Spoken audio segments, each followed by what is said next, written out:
அடுத்ததாக கும்பராசி அவர்களுக்கு இந்த முக்கியமான 3 பயிற்சிகள்ல என்ன மாதிரியான ஆபத்துகள் வர காத்துட்டு? அவங்க தாங்க அந்த தலையில் அடிபடுறது. இந்த ஓகே. கும்பராசிக்காரவங்களுக்கு இது ஒரு ஒரு வருஷத்தளவில் தலையில் அடிபடுறது, தலையில் தையல் தழும்பு ம். போடுறதுக்கான அவங்கெல்லாம் என்ன செய்கிறது அப்படின்னா, முக்கியமாக அவங்க அப்பாவை கொஞ்சம் ம். பார்த்துக்கணும். நம்ம வந்து எப்படி கடகத்துக்கு வந்து அம்மாவை சொன்னோமோ, ஆமா. அது மாதிரி கும்பராசிக்காரவங்களும் அவங்க அப்பாவை பார்க்க சொல்ல வேண்டியதாக இருக்குது. அப்பா அல்லது மாமனார். ம். இவங்களுக்கு ஏதாவது ஒரு விஷயம் சொல்கிறாங்க, எனக்கு முடியலப்பா அப்படின்னு டக்குன்னு கூட்டி போய் ஹாஸ்பிட்டலில் போகிறது வர்றது, ஓகே. இந்த மாதிரி விஷயத்த நம்ம உடனடியாக செஞ்சுறது நல்லது.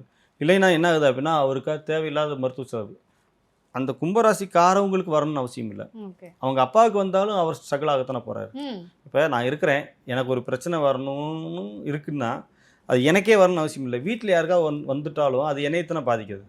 எல்லாரும் தானே. அப்போ அம்மாவை கடகராசிக்கு சொன்ன மாதிரி அப்பாவை வந்து நம்ம கும்பராசிக்கு சொல்ல வேண்டியதாக ஓகே. இருக்குது. அவங்க அப்பா அல்லது அப்பா ஸ்தானத்தில் இருக்கிறவங்க, மாமனார் அந்த டிபார்ட்மெண்ட்டில் இருக்கிறவங்களுக்கு ஏதாவது ஒன்று சொன்னால் இவங்க போய் பார்த்துடணும் ஓகே. அப்படிங்கிறதா இருக்குது. இவங்களுமே இந்த தலையில் அடிபடுறது, உட்காந்து எந்திரிக்கும் போது ஜன்னல்லாம் திறந்துருந்துச்சுன்னா அதை மூடிட்டு கொஞ்சம் கான்சியஸாக இருக்கும். ஓ. டேபிளில் இடிச்சுக்கிறது, இந்த குறைவாக இருக்கக்கூடிய தாழ்வாரத்தில் குனிஞ்சு போகிறது, ம். இதெல்லாமே ஜோசியத்தில் வருதாமா அங்கே வருதுங்க அப்படின்னா இதெல்லாம் இருக்குது, நடக்குது தானே.